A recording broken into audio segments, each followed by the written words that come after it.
나는 전능하신 아버지 하나님 천지의 창조주를 믿습니다. 나는 그의 유일하신 아들 우리 주 예수 그리스도를 믿습니다. 그는 성령으로 잉태되어 동정녀 마리아에게서 나시고 본디오 빌라도에게 고난을 받아 십자가에 못 박혀 죽으시고 장사된 지 사흘 만에 죽은 자 가운데서 다시 살아나셨으며 하늘에 오르시어 전능하신 아버지 하나님 우편에 앉아 계시다가 거기로부터 살아있는 자와 죽은 자를 심판하러 오십니다. 나는 성령을 믿으며 거룩한 공교회와 성도의 교제와 죄를 용서받는 것과 몸의 부활과 영생을 믿습니다. 아멘. 하나님은 영이시니 예배하는 자가 영과 진리로 예배할지니라. 아멘. 우리가 고백한 대로 살아내려면 주님의 은혜가 필요합니다. 오늘 이 예배 가운데 주님의 은혜를 간구합시다. 주님께서 우리 기대하는 것보다 더 부으실 것을 확신합니다. 아멘. 은혜 아니면 살아갈 수가 없네. 호흡마저도 다 주의 것이니 세상 평안과 위로 내게 없어도 예수 오직 예수뿐이네.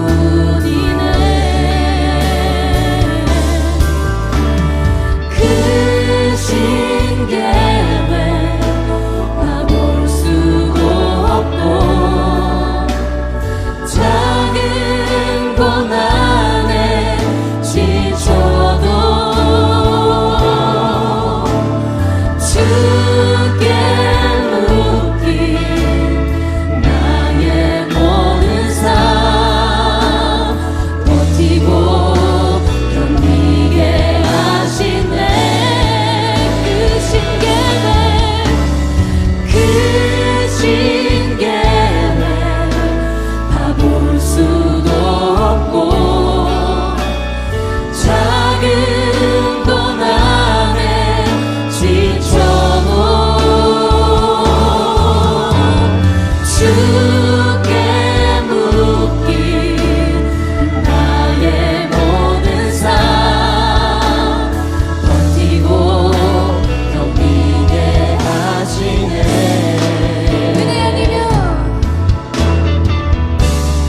은혜 아니면 살아갈 수가 없네. 나의 모든 것 다 주께 맡기니 참된 평안과 위로 내게 주신 주 예수 오직 예수뿐이네. 그 신계획 고백합시다. 그 신계획 다 볼 수도 없고 작은 고난에 지쳐도 주께 묻기 나의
아무것도 두려워 말라.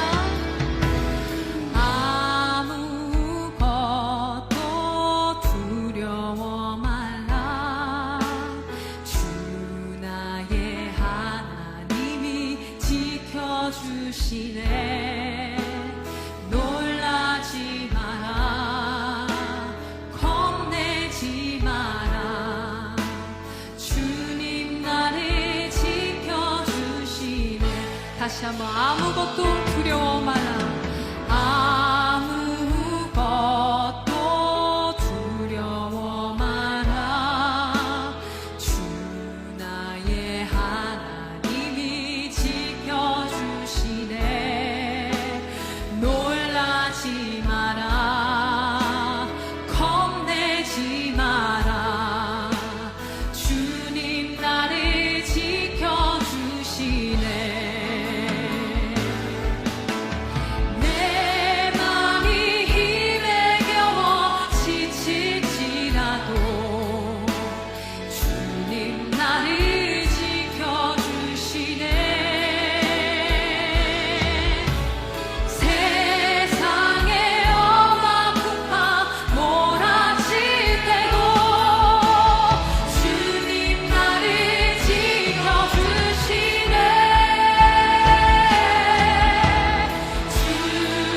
주님은 나의 산성, 주님은 나의 요새, 주님은 나의 소망, 나의 힘이 되신 여호와. 내 맘이 힘에 겨워, 내 맘이 힘에 겨워 지칠지라도 주님 나를 지켜주시네. 세상에 어아프파 몰아칠 때도 주님 나를 지켜주시네.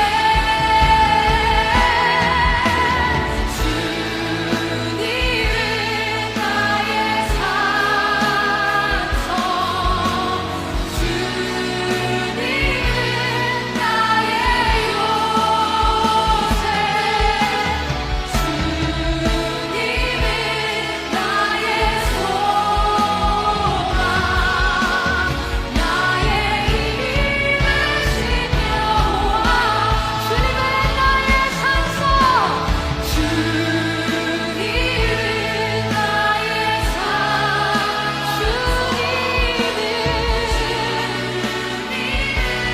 나의 요새,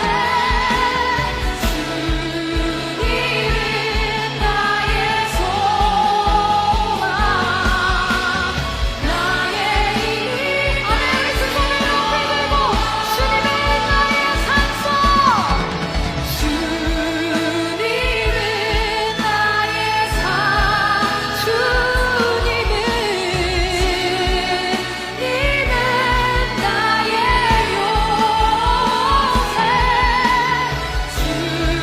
주님은 나의 소망, 나의 힘이 되신 여호와. 나의 힘이 되신 여호와. 나의 힘이 되신 여호와. 나의 힘이 되신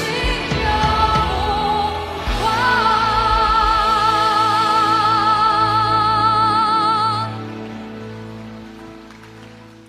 오늘 말씀은 다니엘 5장입니다. 17절부터 28절까지입니다. 오늘 본문인 다니엘 5장에 나오는 왕의 이름은 벨사살입니다. 바벨론의 마지막 왕입니다. 그러니까 1장에 나오는 느부갓네살 왕이 있고 5장에 벨사살 왕이 있는데 이 두 왕 사이에는 시간 간격이 좀 있어요. 한 60년 정도 됩니다. 그리고 이 두 왕 사이에는 5명 정도의 왕이 이렇게 있었습니다. 근데 그렇게 막강했던 바벨론 제국, 그 영원할 것 같았던 바벨론 제국이 그 60년밖에 되지 않아요. 그 망하기까지는. 이 제국의 마지막 왕이었던 벨사살의 이야기를 통해서 또 우리가 좀 붙잡아야 될 교훈을 한번 찾아보려고 합니다. 먼저 5장의 내용을 간단하게 요약하면 이렇습니다. 이 벨사살 왕이라는 사람이 있었는데 어느 날 이제 귀족 한 1000명 또 왕비와 후궁들을 불러다 놓고 잔치를 벌입니다. 근데 이 왕이 잔치 도중에 이제 자신의 부친 느부갓네살 왕이 예루살렘 성전에서 탈취해 왔던 금그릇, 은그릇 이것들을 가져오게 하고 이제 거기다가 술을 따라 먹죠. 그리고는 그들이 만든 우상신들을 찬양합니다. 그때 이제 손가락이 갑자기 나타나서 벽에다가 글씨를 새기게 돼요. 왕이 그걸 보고는 두려워 떨게 됩니다. 그 다니엘이 그 내용을 해석해주고 그리고 그날 밤에 그 왕은 살해당하면서 바벨론 제국은 이제 망하게 됩니다. 이게 5장의 이제 내용이거든요. 근데 이 내용을 우리가 보려면 그 당시의 역사적인 상황을 좀 봐야 돼요. 이 벨사살 왕은 사실 엄밀히 따지면 정식 왕은 아닙니다. 그의 아버지가 있었어요. 나보니두스라고 하는 왕이 있었습니다. 근데 이 왕은 주로 전쟁을 많이 했기 때문에 외부에 나가 있었습니다. 해외에 나가서 이제 외로 나가서 전쟁을 많이 했죠. 그래서 이 아들 벨사살이 아버지가 전쟁을 치르는 동안 국내 통치를 맡아서 했던 일종의 섭정왕, 섭정통치 뭐 그렇게 볼 수 있습니다. 근데 이 5장의 상황은 어떤 상황이었냐면 이 바벨론과 페르시아, 정확히 말하면 메대 제국, 메대란 나라와 페르시아 나라의 연합군이 바벨론과 싸우고 있었는데 바벨론 군대가 거의 전멸하다시피 했어요. 그래서 페르시아 군대가 지금 바벨론 성 코앞까지 진격해 있는 상황입니다. 그러니까 언제 망할지 모르는 위기의 상황이에요. 나라가 이렇게 망할 위기에 있는데 이 벨사살 왕은 귀족들을 불러다 놓고 큰 잔치를 벌이고 있는 겁니다. 그날 밤에 이 벨사살 왕은 페르시아 군대에 의해서 이제 살해당하게 되죠. 또 그렇게 바벨론은 역사의 뒤안길로 사라지게 됩니다. 근데 사실 이 바벨론이라는 나라는 이렇게 망하기는 좀 아쉽다는 생각이 좀 들어요. 왜냐하면 짧은 역사를 가진 나라이지만 하나님을 경험할 수 있는 기회가 아주 많았습니다. 다니엘과 그 친구들을 통해서 많은 기적들을 경험했거든요. 꿈의 내용을 알려주고 그 내용을 해석해주고 또 신상에 절하지 않았다고 풀물불에 던져졌지만 또 그들을 지켜주는 그런 기적도 경험하고 하나님이 그들을 직접 보호하시는 걸 보면서 하나님이 어떤 분인지 얼마나 강한 분인지를 분명히 그들이 그 바벨론 왕과 그 나라가 경험할 수 있는 많은 기회들이 있었거든요. 그러니까 이만한 기적과 능력을 경험한 나라는 이스라엘 외에는 거의 찾아볼 수 없습니다. 그런데 그런 기적들을 경험하고 그런 것들을 봤지만 그것도 그때뿐 바벨론은 전혀 달라지지 않습니다. 그냥 역사 속으로 사라져버리죠. 그러니까 이런 내용을 우리가 보다 보면 이런 생각도 들어요. 우리가 매 주일 이렇게 예배를 드리고 뭐 이렇게 알쏭달쏭한 설교를 들으면서 큰 기적 없는 이 평범한 일상을 살아가는 게 의미가 있을까? 우리가 이렇게 한다고 해서 세상이 달라질까? 때로는 우리가 아무리 하나님께 매달리고 부르짖어도 또 때로는 어떤 누구의 설교를 듣거나 누구의 간증을 들으면서 가슴이 뜨거워서 은혜를 받으며 새롭게 살 것을 결심해도 시간이 지나면 다시 제자리로 돌아오는 우리 자신의 모습을 보면 나 하나도 변화시키지 못하는데 세상이 어떻게 변할 수 있을까? 그런 하나님의 놀라운 기적을 봤어도 꿈쩍도 하지 않는 바벨론의 모습은 오늘 우리의 모습이기도 하고 또 우리가 사는 이 세상의 모습이기도 합니다. 이런 세상에서 우리가 믿음으로 싸우고 믿음의 분투를 행하는 것이 과연 의미가 있을까? 다니엘과 그 친구들이 있었던 바벨론도 결국 망했는데 우리는 과연 뭘 할 수 있을까? 엄밀히 따지면 다니엘과 그 친구들도 바벨론을 변화시키는 데는 실패했습니다. 변화시키지 못했어요. 만약 하나님이 우리 교회를 향해서 우리 교회를 통해서 요 의왕 지역을 변화시켜라 라고 하신다면 그건 좀 절망적일 것 같습니다. 왜냐면 우리가 할 수 있는 능력이 적거든요. 많지 않아요.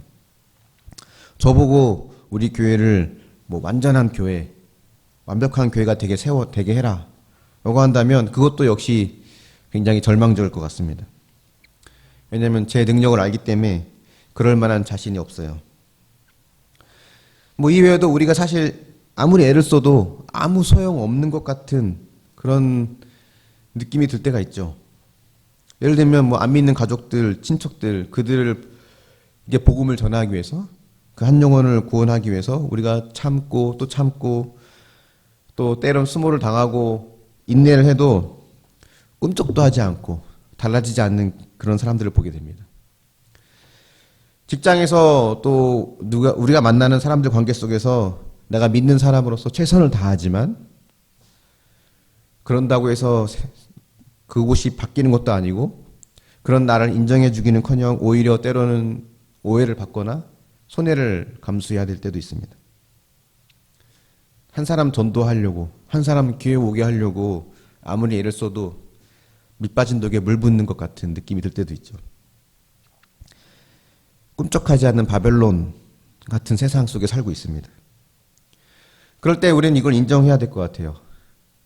내 능력은 부족하다. 내 힘으로는 할 수 없다는 거죠. 내가 아무리 애를 쓰고 인내하고 수고해도 하나도 달라지지 않을 수 있다는 거예요. 이 수많은 교회들 있지 않습니까? 그 자기 자리에서 나름 최선을 다할 거라고 봐요. 하지만 또 하나도 달라지지 않을 수 있어요. 하지만 우리는 이걸 기억해야 됩니다. 이 바벨론처럼 꿈쩍도 하지 않은 세상을 변화시킬 수 있는 능력은 우리에겐 없지만 그런 세상 속에서 우리는 하나님의 은혜를 바라보며 믿음을 가지고 그리스도인으로서 성도로서 살아낼 수는 있습니다. 안 믿는 가족들, 이웃들, 내가 속해 있는 공동체와 관계, 직장 등 이런 것들을 우리가 변화시킬 수는 없지만 그 안에서 우리는 그리스도인으로서 성도로서 살아낼 수는 있죠. 근데 그거면 되는 것 같아요. 다니엘과 친구들이 삶이 그러했고 예수님의 마지막 제자들을 위한 기도의 내용 역시 그러했습니다. 이 말은 어차피 세상은 안 변해. 너무 애쓰지 말자. 이런 내용은 아닙니다. 오히려 그 반대일 수 있어요. 그렇기 때문에 우리는 변하지 않는 사람들, 꿈쩍도 하지 않는 세상 속에 살고 있음에도 불구하고 낙심하지 않을 수 있는 거고 중도에 포기하지 않을 수 있는 겁니다. 또한 변화시킬 수 없는 내 능력을 보면서 스스로 실망하지 않을 수도 있는 거죠. 우리는 그들을 변화시키기 위해 이 땅에 있는 것이 아니라 그 안에서 빛과 소금으로 성도로 그리스도인으로 살아내기 위해 보냄받은 사람들입니다. 하나님은 하나님의 은혜가 없이는 살 수 없다는 것을 인정하는 연약한 자들, 그런 자들, 그 은혜를 갈망하는 자에게 살아낼 수 있는 힘을 주십니다. 다니엘도 바벨론을 변화시키지 못했고 느부갓네살 왕, 벨샤살 왕을 변화시키지는 못했어요. 하지만 하나님의 은혜 안에서 믿음을 지키며 악한 세상 속에서 성도의 삶을 살아냈습니다. 그래서 다니엘은 세상을 변화시킨 인물이 아니라 세상을 믿음으로 살아낸 사람인 거죠. 우리의 최우선의 사명, 첫 번째 사명은 세상을 변화시키는 것이 아니라 그리스도인으로서, 성도로서 살아내는 겁니다. 이게 돼야 그 다음이 가능한 겁니다. 그래서 이 첫 번째 우리가 알 수 있는 교훈은 우리의 사명은 악한 세상을 변화시키는 것이 아니라 그리스도인으로서 살아내는 것이라는 겁니다. 한번 묵상해 보십시오. 아무리 애를 써도 아무런 열매가 없어서 포기하고 싶을 때가 있었습니까? 그렇게 포기하고 싶은 그 마음, 다시 말하면 애통의 삶이 하나님을 만나는 통로가 될 수 있다는 것을 믿습니까?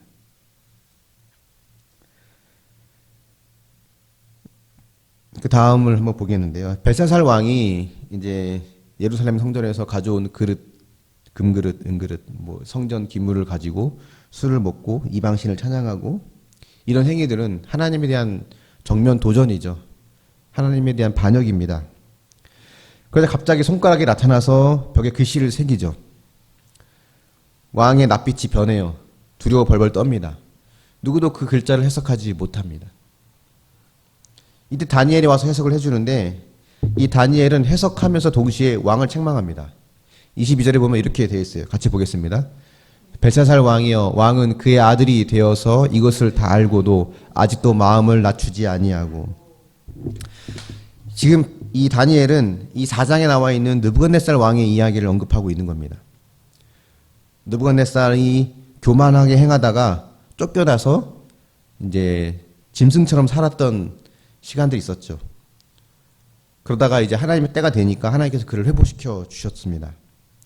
근데 그 이야기를 다 알면서도 하나도 변하지 않고 겸손하지 않고 오히려 악을 행하는, 지금 나라는 망해가고 있고 백성들은 파탄에 빠져 있는데 자신은 귀족들을 모아놓고 잔치를 벌이고 있는 이런, 그리고 성전을 모독하는 이런 교만과 악의 극치를 달하고 있는 이 벨사살 왕을 책망하고 있는 겁니다. 참고로 말씀드리면 그의 아들이라고 되어 있고 2절에 보면 그의 부친 느부갓네살이 성전에서 가져왔다고 했잖아요. 근데 아까 말씀드린 것처럼 그 느부갓네살과 벨사살은 60년의 간격이 있고 그 사이에 5명의 왕이 있다고 했습니다. 그래서 이 느부갓네살 왕과 벨사살 왕을 이 부자지간으로 해석하기 쉬운데 사실 그렇지 않아요. 아들, 손자, 증손자, 이 모든 걸 다 아들이라고 표현합니다. 할아버지, 아버지, 고조할아버지, 증조할아버지, 이걸 다 아버지라고 해요. 부친. 이 벨사살 왕의 진짜 아버지는 지금 전쟁 중에 있어요. 밖에서 전쟁하고 있습니다. 어쨌든 이 다니엘의 이 책망 이야기를 보면 여기서 우리가 또 알아야 될 교훈이 하나 있는데요. 이 느부갓네살 왕이 교만하게 행하다가 정신병이 와서 짐승처럼 살았다는 이 이야기는 느부갓네살에게만 주는, 그 개인에게만 주는 메시지가 아니라 그 이야기를 통해서 그 아들에게, 그 후손들에게, 또 나아가서는 그 이야기를 접하고 있는 우리들에게 주는 메시지라는 겁니다. 하나님은 느부갓네살 왕의 이야기를 통해서 벨사살에게 말씀하고 있는 거예요. 벨사살 왕은 그 이야기를 하나님의 음성으로 들어야만 했습니다. 하지만 이 왕은 들으려고 하지 않았죠. 그 이야기를 알지만 전혀 달라지려 하지 않았습니다. 그러니까 하나님은 꼭 벨사살 왕의 귀에다 대고 이야기하시는 분만이 아니라 다양한 방법으로 말씀하시는 분이에요. 그래서 우리는 모든 것이 하나님의 말씀의 통로가 될 수 있다는 것을 기억하고 항상 귀를 열어야 됩니다. 하나님 나에게 하시는 말씀인가? 하나님 나 들으라고 하는 말씀인가? 하는 그 귀를 열어놓는 것이 영성인 것 같습니다. 심지어는 나를 비난하는 목소리에도 그 안에서도 하나님의 음성을 듣고자 하는 마음이 있어야 되는 거죠. 모든 사건 속에서, 또 나와 관련 없어 보이는 타인의 사건 속에서도 우리는 그 안에서 나에게 주시는 하나님의 음성, 또 우리 공동체에게 주는 하나님의 음성, 또 이 시대를 향해서 주시는 하나님의 음성을 들을 수 있어야 합니다. 다윗은 시므이란 사람이 자신에게 돌을 던지며 저주할 때 이렇게 말했어요. 하나님이 그를 통해 하시는 말씀이니 그냥 내버려 두어라. 다윗이 압살롬에게 쫓겨서 도망 나갈 때 시므이란 사람이 돌을 던지며 저주합니다. 그때 부하들이 저놈을 가서 내가 없애버릴까요? 라고 하니까 다윗이 그렇게 말한 거예요. 도라. 하나님이 그 입을 통해서 내게 말씀하시는 거일 수도 있다. 어떤 이야기에서도 하나님의 음성을 듣는 게 영성입니다. 주일 말씀이, 설교 혹시 하나님 목사님이 나 찝어서 나 들으라고 하는 말씀 아닌가? 맞아요. 들으라고 하는 말씀이에요. 듣지 말라고 하는 말씀 왜 하겠습니다. 그럴 때는 하나님이 나 들으라고 하는 말씀이구나 라고 생각하고 그걸 마음에 새기고 내가 변화되려고 애쓰면 됩니다. 그게 영성이고 그게 믿음으로 살아내는 거죠. 이 시대 속에서. 손가락으로 쓰여진 글씨의 내용은 이렇습니다. 25절부터 28절, 26절 볼까요? 그를 해석하건대 메네는 하나님이 이미 왕의 나라의 시대를 세워서 그것을 끝나게 하셨다 하며, 데겔은 왕을 저울에 달아보니 부족함이 보였다 하며, 베레스는 왕의 나라가 나뉘어서 메대와 바사 사람에게 준바되었다 함이니이다 하니. 메네, 데겔, 우바르신 이렇게 되어 있죠. 메네라고 하는 것이 하나님이 이미 왕의 나라 시대를 세워서 그것을 끝나게 하셨다 하미오라고 했는데, 이 메네라는 뜻이 이 의미를 다 포함한 게 아닙니다. 데겔도 마찬가지. 데겔이라는 뜻이 왕을 저울에 달아보니 부족함이 보였다라는 이 구체적인 의미를 다 포함하고 있는 건 아니에요. 베레스, 사실은 우바르신인데, 바르신과 베레스는 모음을 빼면 자음이 똑같잖아요. 그래서 이제 쉽게 말하면 동사 원형 이런 의미로 보면 됩니다. 그러니까 그 단어가 왕의 나라가 나뉘어서 메대와 바사 사람에게 나누어진 바 되었다라고 하는 긴 의미를 다 포함하고 있진 않아요. 메네라는 뜻은 조사하다, 수를 세다, 숫자를 세다 이런 뜻입니다. 데겔이라는 것은 저울로 측량하다 이런 뜻이에요. 우바르신이라고 하는 것은 우는 접속사고요.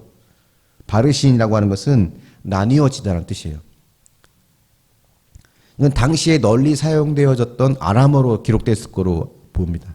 그래서 사람들이 그 글씨를 읽을 수는 있었어요. 뜻도 알 수 있었습니다.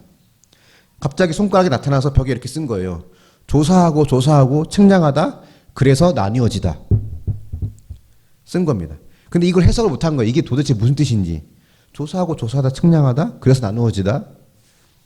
다니엘이 이제 이 단어 속에 감춰져 있는 뜻을 해석해 준 거죠. 하나씩 보면 메네라고 하는 것, 하나님이 왕의 모든 삶을 다 조사하십니다. 왕의 잘잘못을 다 세워보십니다. 하나님이 다 살펴보십니다 라는 뜻이에요. 이건 사실 우리에게도 적용이 되는 거죠. 계시록에 보면 우리가 하나님 앞에 서게 될 때 생명책과 또 수많은 책들이 있다고 합니다. 그리고 거기에 우리의 행위를 다 살펴보시고 거기에 기록된 대로 심판하신대요.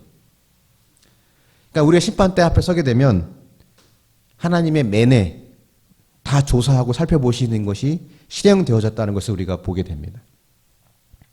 사실 우리를 굉장히 두렵게 하는 말씀이에요. 데겔이라는 것 역시 저울로 측량하다는 뜻이거든요.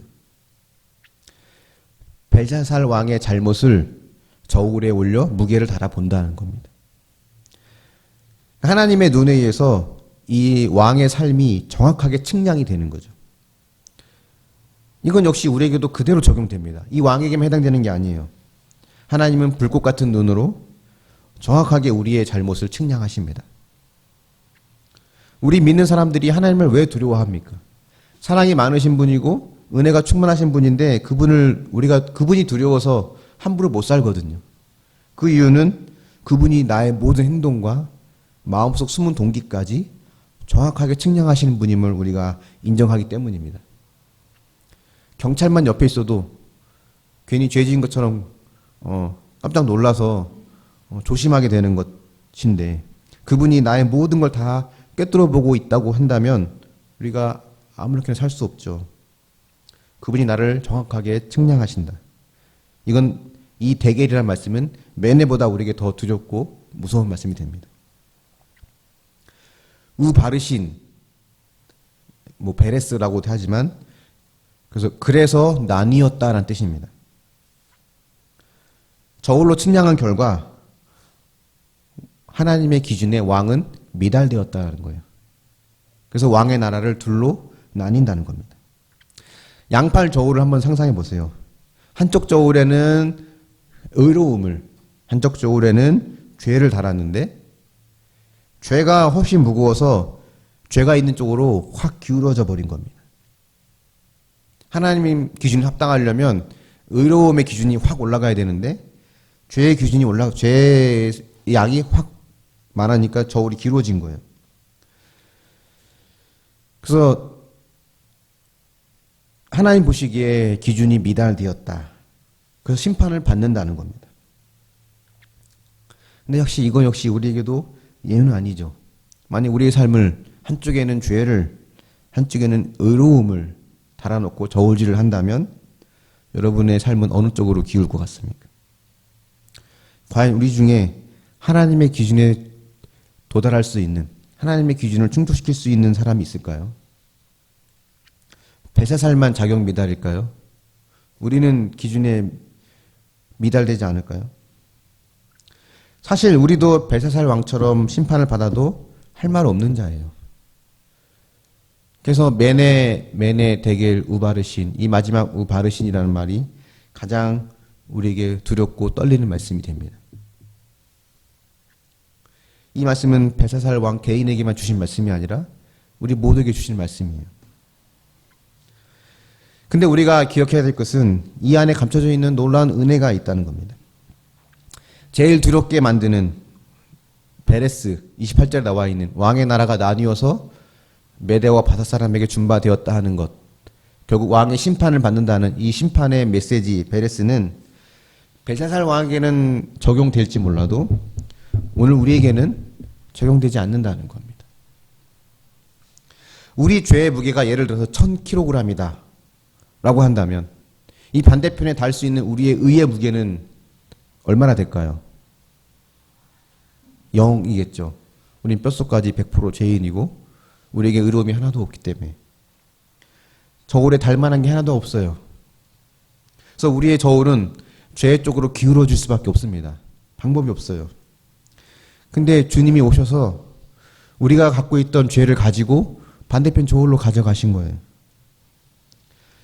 그래서 주님이 대신 우바르신 나뉘고 찢기는 걸 당하게 됩니다. 그렇게 찢기고 나뉘고 피 흘리신 그 주님 때문에 우리는 주님의 기준에 합당한 의로운 자녀가 될 수 있는 거죠. 이 은혜로 우리는 살고 있는 겁니다. 이 은혜로 우리는 구원받은 거죠. 여기에 나의 힘과 공로가 있을까요? 우리가 하나님의 자녀가 됐다고 하는, 감히 이렇게 말할 수 있는 이유는 우리의 의로움 때문입니까? 우리 안에 있는 그 어떠함이 우리를 그렇게 만드는 걸까요? 그렇지 않아요. 우리는 아무리 저울에 달아도 우리 의로움 칸에, 의로움 그 저울에다는 실을 수 있는 게 하나도 없습니다.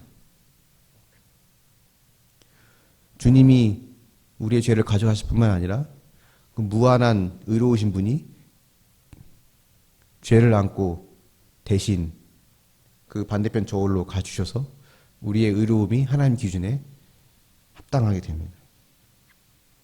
우리가 이 은혜를 알면 대충 살 수 있을까요? 이 은혜를 알면 아무렇게나 살 수 있을까요? 그렇지 못하죠. 바벨론 같은 꿈쩍도 하지 않은 세상 속에서 우리가 포기하지 않고 믿음으로 살 수 있는 그 힘은 어디서 나오는 걸까?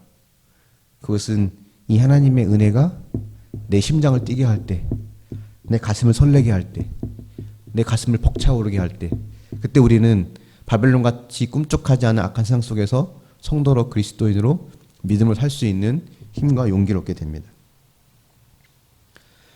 아까 말씀드린 것처럼 바벨론 같은 세상 속에서 믿음으로 사는 것, 성도로 그리스도인으로 살아내는 것이 우리의 첫 번째 사명입니다.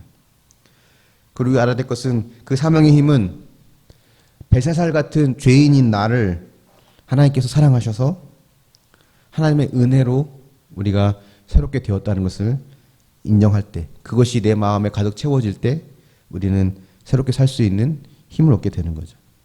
그게 두 번째 교훈입니다. 사명을 따르는 힘, 내가 죄인이라는 것과 이런 나를 사랑하시는 주님의 은혜를 경험할 때 되어지는 겁니다. 묵상해 보십시오. 벨사살과 내가 같은 죄인이라는 것이 인정되십니까?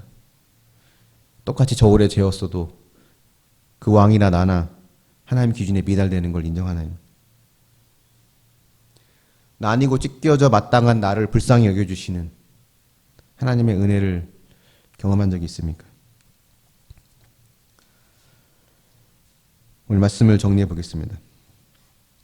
이 바벨론 같은 세상, 점점 악해져 가고 변화되지 않는 세상 속에서 우리가 어떻게 살아야 될까요? 세상을 변화시켜야 되는 우리의 사명이 있는데 우리는 어떻게 살아야 될까요? 근데 그보다 먼저 더 중요한 사명이 있다는 거죠. 그것은 우리가 믿음으로 살아내는 겁니다. 밑빠진 독에 물볶이 같은 삶이라 할지라도 내가 아무리 애를 쓰고 수고해도 전혀 달라지지 않는, 오히려 더 악화되어져 가는 것처럼 보이는 삶이라 할지라도, 그것 때문에 내 가슴이 아프고 애통하는 삶이라 할지라도 그걸 살아내는 것, 그 삶을 포기하지 않고 유지해 가는 것, 그게 우리의 사명입니다. 그 애통이 하나님을 경험하는 통로이기도 하면서 내가 살아있다고 하는 증거예요. 다니엘은 변화시킨 자가 아니라 살아낸 자입니다. 변화시키는 것보다 더 첫 번째 사명은 살아내는 겁니다. 믿음의 삶으로 살아내는 거죠. 그리고 두 번째 교훈이 이거죠. 이 사명은 내가 100% 죄인임을 깨달았을 때, 이런 나를 100% 사랑하시는 하나님을 경험할 때 되어집니다. 그래서 우리는 매 순간 그분의 음성에 귀를 기울여야 돼요. 매 사건 속에서 그분의 음성을 들어야 합니다. 메네메네 데겔 우바르신, 우리에게 주는 경고의 말씀을 우리의 마음에 새겨야 돼요. 손가락으로 벽에 쓰셨지만 우리는 성령께서 우리에게 마음에 새겨주십니다. 죄인된 우리에게 찾아와서 말씀해 주시는 그분의 사랑을 우리가 기억하고 그 은혜를 회복하고 하나님께 나아갈 수 있는 저와 여러분이 되길 원합니다. 그 사랑을 통해 바벨론 같은 세상에서 믿음의 길을 끝까지 완수하며 걸어가는 저와 여러분, 우리가 모두가 되기를 예수님의 이름으로 축원합니다. 아멘. 우리 함께 찬양하며 기도 자리로 나아가겠습니다.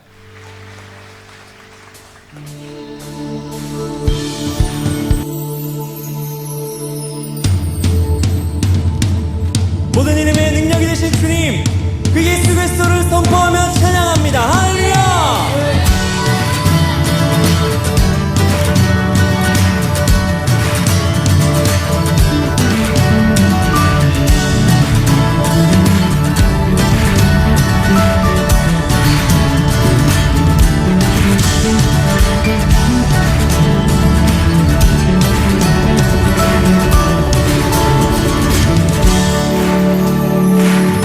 예수로 나의 구주 삼고 성령과 비로소 거듭나니 이 세상에서 내 영혼이 하늘의 영광